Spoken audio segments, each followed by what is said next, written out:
Today we will look into the 9 centers. I like to call them the 9 dimensions of life because they represent this. They represent themes or fundamentals, the basis that we have in life, emotion, survival, direction, love, pressure, all of this stuff is part of what we call life. Everybody knows it, everybody sees it, everybody lives aspects of it or not. We will figure out. Today we will also look into the not self. I will give you some idea of what it actually is, where it comes from, how does it express itself, so you can have a first kind of idea how to keynote this not self in your chart. And don't worry, as usual, you can always rewatch, lean back, just take it in. If you're somebody who wants to take notes, take notes. If you need to stand up real quick and shake yourself, it's also allowed, feel free. This is not a normal school. Feel free. I just recommend lean back. Don't try to concentrate and focus and, understand it on the fly, because you won't. It's too much. It will sink in, and over the week with some homework, with some meeting we can have on a Thursday, and in the Telegram group where you can ask questions, everything will settle and sink in and will make sense for sure. As usual, don't believe what I say. Validate for yourself means if you brought some charts of your friends, beloved ones, child, ex-partners, whatever, lay them in front of you so you can always have a look. If not, maybe what could be interesting if you don't have the charts in front of you because you had no time for printing it or your phone is not here, whatever the case may be, you can just guess. It's like, maybe Sven or Laura, she feels like this. And write it down, make a little note and then check it, because this is a big proof for yourself that this system, what it claims, has some truth in it, Also today, what you need is the thing that we already started, where you wrote down your planets and colored the gates. You glued in the bodygraph, colored the gates in the bodygraph. And now today you can put it in front of you and you will color the gates that you will have defined in your chart. We will look at how this will be defined and how not, what makes a center colored.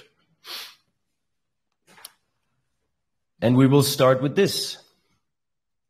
First of all, before we dive deeper into this rave mandala and the bodygraph and going into the centers, you have to understand something that is primal. It's a prime thing in human design. And this is that we have new bodies. I already talked about this. I just remind you again about it. We have 9 centered bodies. This is the claim of human design. We're not 7-centered anymore.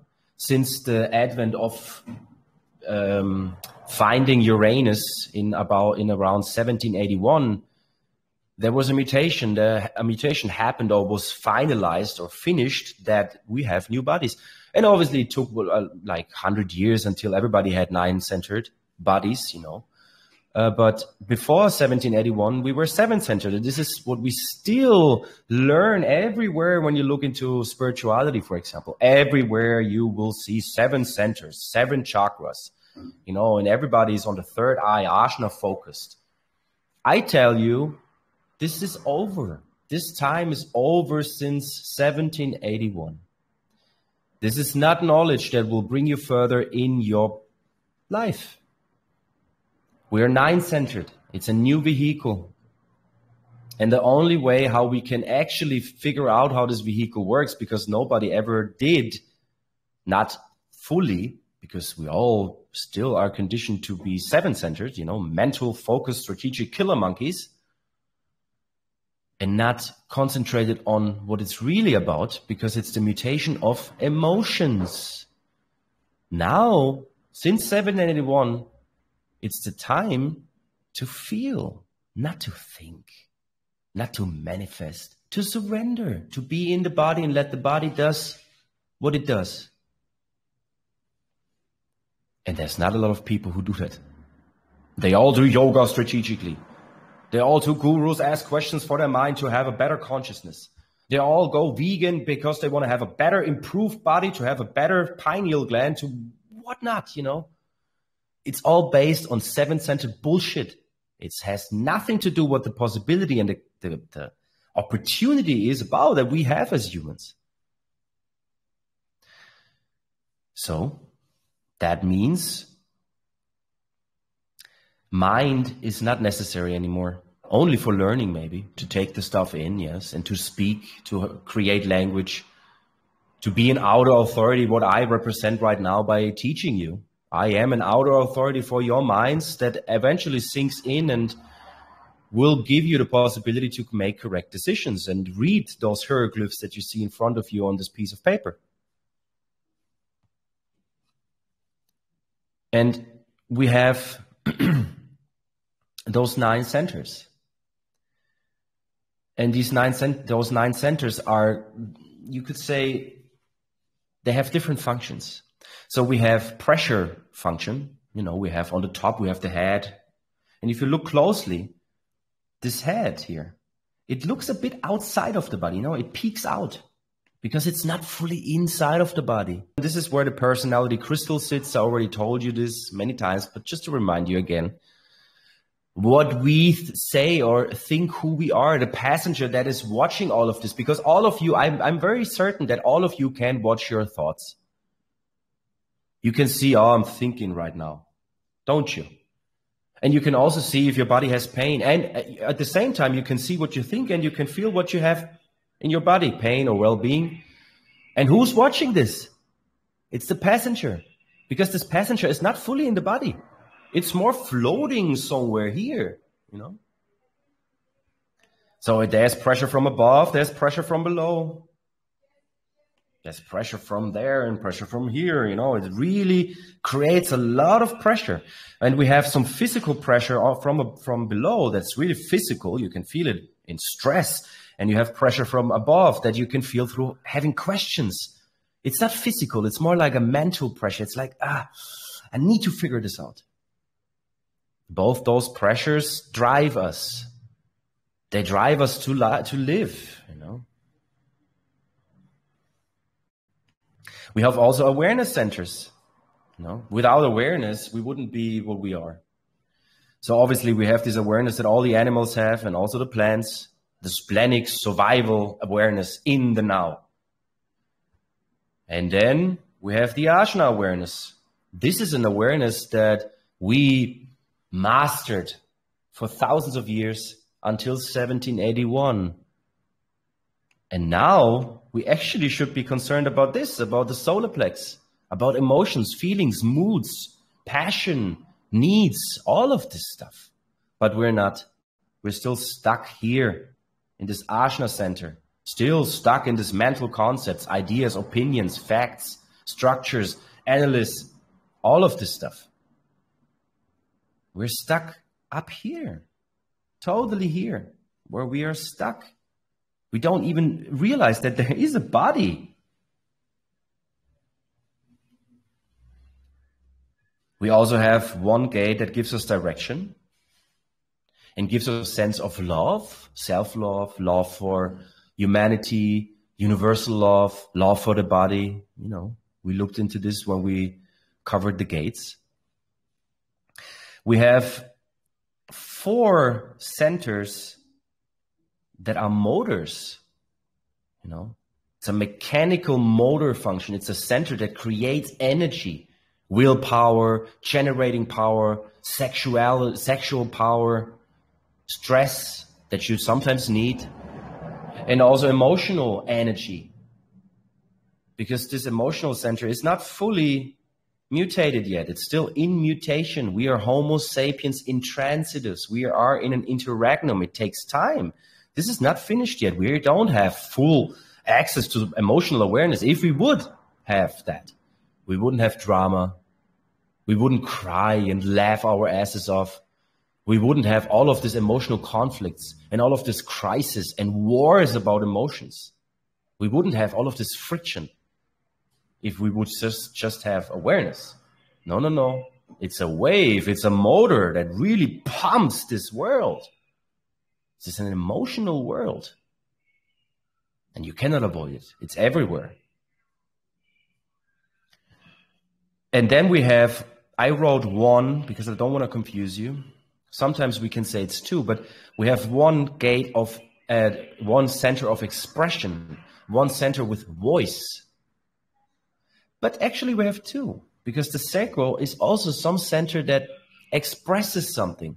And even if it's just some grunts and groans or moans, there is some voice. There is something that will be expressed, not through language, not through concepts or action, but there is some kind of voice. And this is the basics of those 9 centers. Please remember, whenever we talk about the head center, it's about pressure. Everything we know about the gates in the head center is about pressure. Everything we know about the openness or the definition of a head center, it will always be based on pressure. So you see, this is all coming together again and again. It's layers and layers and layers and layers. You know, it's like little Lego bricks that you could put together perfectly. And what I just said, I just illustrated again. Never mind is the motto. Never mind. Never mind. And here is where we could say is the mind. Not in the throat, but the throat usually expresses the mind or wants the mind to be expressed. You know, the mind wants to get to the throat badly to speak about all of the stuff that goes on up in here. And I wrote the connection of head and ajna, both here, which constitutes mind, can never be a way to make correct decisions. Never. You can never just sit down, oh yeah, I should really do this. You're fucked if you do this. And you already know this. How many million times in your life did you make a mental decision and it didn't work out? And you're still holding on to it. Oh, my dear mind, I will still trust you. Why are you doing this? It's incredible, right? It's insane. We're still all listening to our mind. Yes, I maybe should do this because this job offers me a better money and this and that than this. And then you measure and compare. And then when you get to this new job, because you measured and compared that this has more pros than contras, and this job fails, or you fail, or something is not good or feels bad there, your mind says, I told you we should have not quit our other job. Because your mind has no mercy. No mercy. Your mind will not give a fuck about your life. Because your mind is not involved in it. As I said, it's not even in the body. You know, it has no idea. It's just floating somewhere. It's just gases of your brain. It's just a byproduct of your self-reflected consciousness. But we take it so seriously. We think we are the mind, but we are not. We are a passenger. We are a passenger that is in a flesh jail. Cannot escape it. I mean, you can shoot yourself or something. But that would be sad because you couldn't have this experience in this flesh vessel. And why can the mind never be an inner authority? Why can it never help you to make a decision when you look close? I told you, there is motors. You need to do something. You need a motor. You need energy to do something, right? Energy is not connected to the mind at all. The mind is kind of cut off. It's not connected to it. Yes, it can be expressed. That's it. So, always body. Whenever you doubt, listen to your body. Whenever you feel good, listen to your body. Whenever you feel down, listen to your body. Whenever you want to make something, listen to your body instead of jumping for it because your mind said so. Because your mind brought you a lot of pros for this. Or because your mind said you shouldn't do it. Listen to your body. And we will learn this step by step.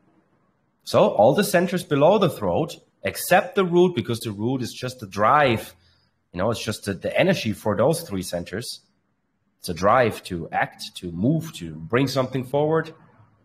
You know, you might remember those channels here. You know, for example, this channel of maturation, this channel that brings the drive to begin something new.